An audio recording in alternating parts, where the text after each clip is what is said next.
I read the book when I was young. I think it was like a book, there's several books that my mum gave me to read, and Rebecca was one of them. I read it when I was about 20.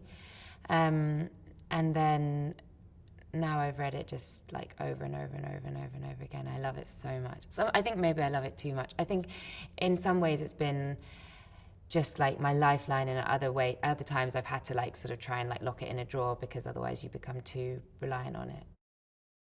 Whenever I like go into a scene, I always try and think, what am I smelling? What am I hearing? Because you're in the mind of this character in the book, you get a sense of everything, of touch, of feel, of the like the tick-tock of her brain, like everything. And so I always try to make it feel kind of visceral.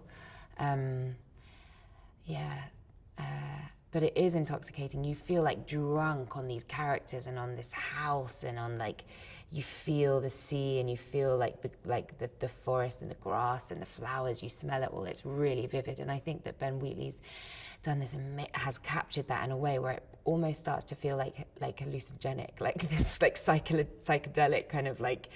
Whereas I think my character gets more and more drugged as this story goes on, and she can't know what's true and what's not, and what's happening to her, and who's being honest, and it becomes sort of so overwhelming.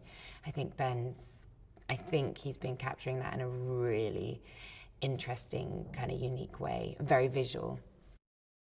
Army brings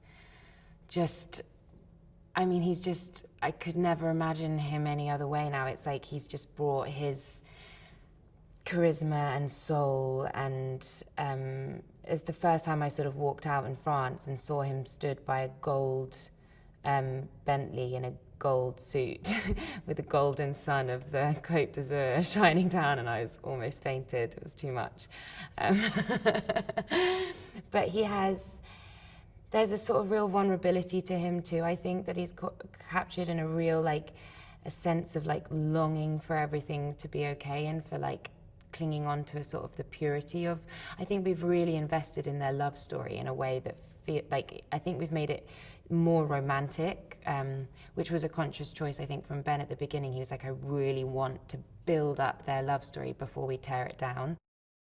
Loads of times Ben's notes to me have been like, more scared, more like, more terrified, and there's just been so many shots where I've just been walking towards doors and like a little like slow motion. Like, he's really good at creating that like suspense and that horror aspect of it.